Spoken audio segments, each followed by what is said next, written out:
Infinite में आपका बहुत बहुत स्वागत है। तो आज हम बात करेंगे कि आपके जो पर्सन हैं वो थर्ड पार्टी के साथ, यानी कि उनके कार्मिक रिलेशन जो हैं थर्ड पार्टी के साथ, वो कैसे चल रहे हैं। क्या वो उनके साथ खुश हैं? क्योंकि आपके साथ अगर नो कॉन्टैक्ट जोन में चल रहे हैं, कुछ भी हो गया, तीज त्यौहार आ गए, सब कुछ आके चले गए, बर्थडेज आ गए आपके, सब कुछ आ गया, लेकिन उन्होंने एक विश तक नहीं किया, तो क्या सोचते हैं कि क्या कर रहे होंगे वो अपनी थर्ड पार्टी के साथ। ठीक है, ये ध्यान रखिएगा कि ये जनरल रीडिंग है। पर्सनल रीडिंग के लिए आप पर्सनल लाइव रीडिंग करने लगी हूँ मैं अब। आप मुझे ईमेल पर कांटेक्ट कर सकते हैं, जो कि कमेंट बॉक्स में भी दिया हुआ है, डिस्क्रिप्शन बॉक्स में भी है। वैसे मैं बोल के बताऊँ तो lakshmitanu7@gmail.com है। Thank you and welcome to all new subscriber also. ठीक है, चलिए देखते हैं कि अगर आपके पर्सन थर्ड पार्टी में बिजी हैं तो थर्ड पार्टी के साथ उनका कनेक्शन किस तरह से चल रहा है और वो क्या सोच रहे हैं। और आपकी तरफ आने के लिए क्या कुछ कर भी रहे हैं या नहीं, आपकी तरफ आने के लिए क्या कर रहे हैं, चलिए देखते हैं। 5 ऑफ कप्स, अभी भी वो आपके लिए अधूरापन महसूस करते हैं। वो सोचते हैं कि आप आ जाते आप उनकी ज़िंदगी में तो शायद कुछ अच्छा हो जाता, लेकिन अभी भी इसी याद में पड़े हुए हैं। 6 ऑफ पेंटिकल्स, कुछ पैसे भी जुटाने की कोशिश में हैं। सोच रहे हैं कि कुछ पैसे जुट जाते तो मैं आपके पास आ जाता। फाइनेंशियली थोड़ा सा स्टेबल होने की बात कर रहे हैं वो।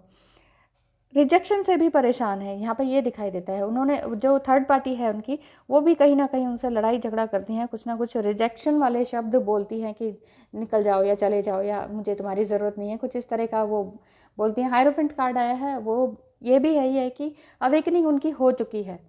ठीक है, हायरोफेंट टॉरस से रिलेटेड है, जैसे अर्थ साइन है। ये जो आपके हस्बैंड हैं वो ट्विन फ्लेम है, वो हो सकता है कि वो टॉरस हो और आपकी तरफ आने की सोच रहे हों। माइंड बॉडी सोल के साथ थोड़ा सा बैलेंस बनाने की कोशिश कर रहे हैं, अवेकन हो रहे हैं। वो सोच रहे हैं कि शायद आप ही अच्छी थी, ये वाली तो परेशान कर रही हैं, धोखा दे रही हैं, क्योंकि वो भी किसी और के साथ इंगेज है।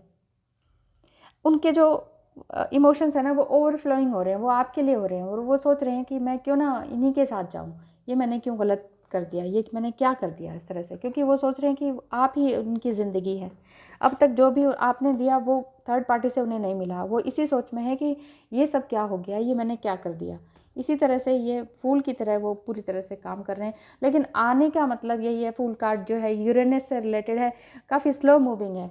अभी आ भी सकते हैं लेकिन काफ़ी स्लो मोशन में है, इस वजह से आपको ये लग रहा है कि वो नहीं आ रहे, वो थर्ड पार्टी में बिजी हैं, मज़े कर रहे हैं, आपको ऐसा फील हो रहा है। लेकिन असल में वो आपकी ज़िंदगी आप हैं, उनकी ज़िंदगी आप हैं। तो वर्ल्ड कार्ड है, वर्ल्ड कार्ड सैटर्न से रिलेटेड है। शनि हो गया, शनि महाराज जी की कृपा हो रखी है उनके ऊपर, यानी कि वो अभी थोड़ा सा स्लो ही चलेंगे। और इधर यूरेनस हो गया, फुल कार्ड हो गया, ये उनका स्लो मूविंग का कार्ड है कि वो आपकी तरफ आने तो वाले हैं लेकिन थोड़ा सा स्लो है। यहाँ पर ये थोड़ी सी दिखाई दे रही है, क्योंकि उन दोनों में भी वो कार्मिक के साथ भी खुश नहीं है।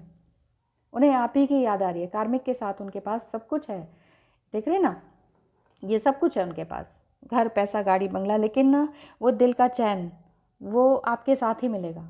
वो यही सोच रहे हैं कि ओ मेरे दिल के चैन, चैन आए मेरे दिल को दुआ कीजिए। लेकिन वो पूरी तरह से रेडी तो ज़रूर है, मेंटली पूरी तरह से रेडी है, लेकिन जो यूरेनस है वो उनको थोड़ा सा स्लो कर रहा है, वो आपकी तरफ आने के लिए थोड़ा सा रोक रहे हैं।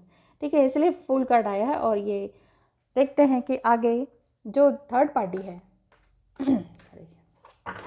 थर्ड पार्टी क्या उन्हें छोड़ने के लिए तैयार है या यूं ही ड्रामे क्रिएट कर रही हैं, देखते हैं। क्योंकि जब वो आपको छोड़ के गए तो वहाँ उन्हें लगा कि हाँ बस प्यार का सागर वही है, लेकिन याद तो आपकी आ रही है। ये देखिए, ये थर्ड पार्टी का सिचुएशन आ गई है फिर से।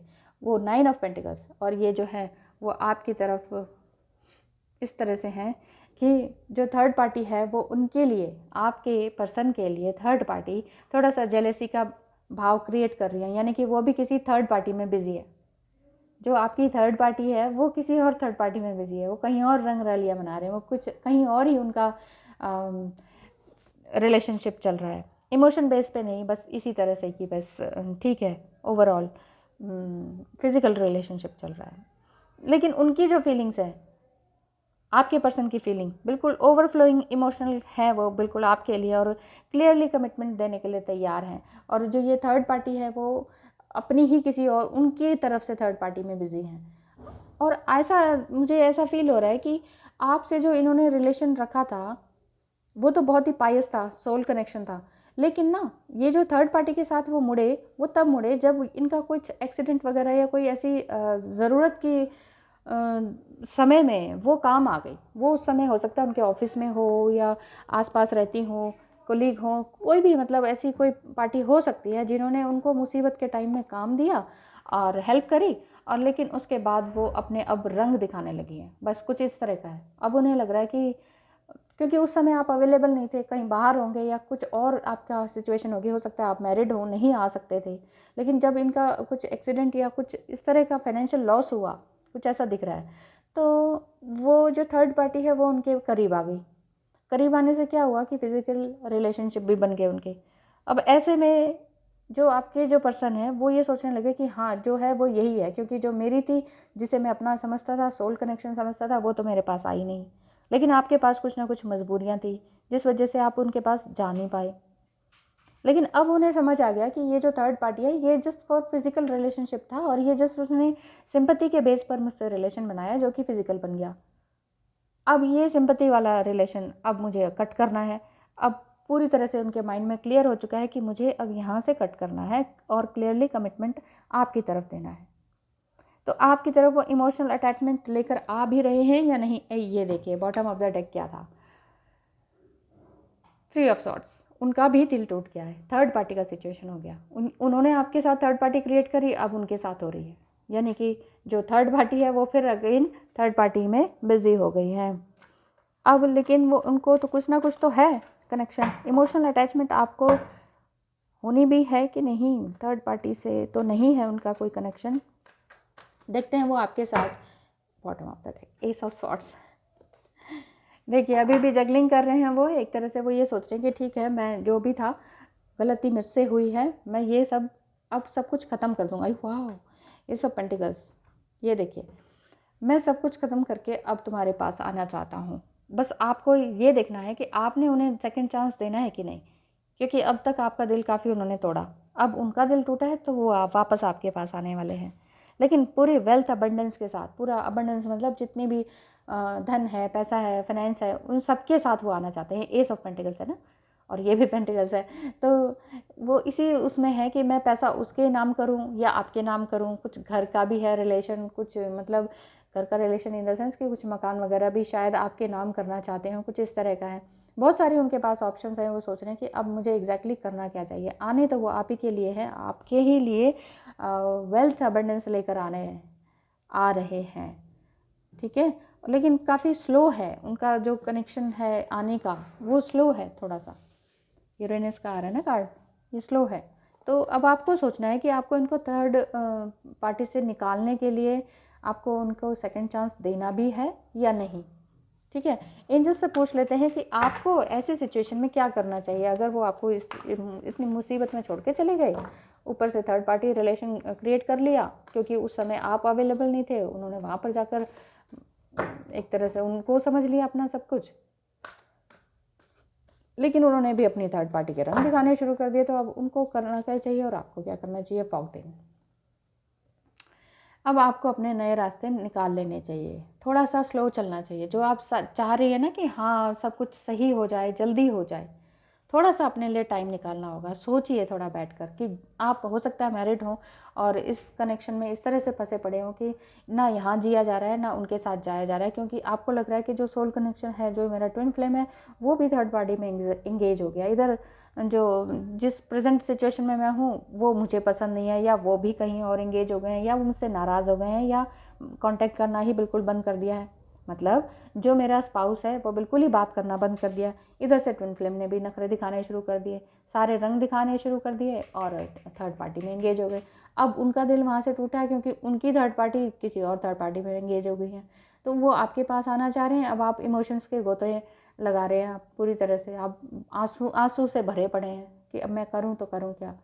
तो आपको लिए एंजल्स आपको यही बता रहे हैं कि अपने आगे के धुंधलापन है ना, जो इल्यूजन है, उसको हटाएं, उसको थोड़ा सा टाइम दें। इस रिलेशनशिप में एकदम से दोबारा जंप करने से पहले, या फिर उनको एकदम से माफ़ करने से पहले, या फिर इस रिलेशनशिप में जो करंट सिचुएशन है आपकी, अगर आप मैरिड हैं तो इससे एकदम से डिवोर्स लेने के एकदम से डिसीजन लेने के अलावा थोड़ा सा टाइम दें अपने आप को। ये एंजल्स आपको यही बता रहे हैं, थोड़ा सा टाइम दें। कहीं ऐसा ना हो कि उधर से भी चले जाएं आप और इधर से भी चले जाएं, कहीं के ना रहें। ऐसी सिचुएशन में आप इमोशंस के साथ ना बहें। यहाँ पर यही कार्ड आपको बता रहा है कि ये इमोशंस को थोड़ा सा रोक लें। बहुत तेज़ी से आप बहे जा रहे हैं, बहे जा रहे हैं, खुशियाँ चाहिए आपको, खुशियाँ चाहिए ढेर सारी, आपको भागे जा रहे हैं, आप भागे जा रहे हैं, आप चेज़ कर रहे हैं, मेंटली भी चेज़ कर रहे हैं अपने डीएम को, लेकिन डीएम अब वापस आना चाह रहे हैं लेकिन वो स्लो है। इधर से आपको करंट सिचुएशन दिक्कत आ रही है। तो यहाँ पर भी एंजल्स आपको यही बता रहे हैं बार बार कि अपने आप को थोड़ा सा स्लो कीजिए, अपने इमोशंस को थोड़ा स्लो कीजिए, मेडिटेशन योगा कीजिए, कुछ अपना क्रिएटिव वर्क करना शुरू कर दीजिए जो कि आपको करना अच्छा लगता था पहले से ही, बचपन से ही या यंग टाइम में, उस काम को करना शुरू कर दीजिए। उसमें अपना टाइम लगाइए, थोड़ा सा ध्यान डीएम से हटाइए, थोड़ा सा ध्यान अपनी करंट बैड या वर्स सिचुएशन से हटाइए, क्योंकि बैड और वर्स सिचुएशन भी आपको जीने नहीं दे रही है और उधर से डीएम की थोड़ी सी दगाबाजी भी आपको जीने नहीं दे रही है। तो थोड़ा सा ध्यान रखिए अपना, अपने इमोशंस का, और फिर आगे बढ़ने की कोशिश कीजिए। Thank you so much for watching. Have a nice day.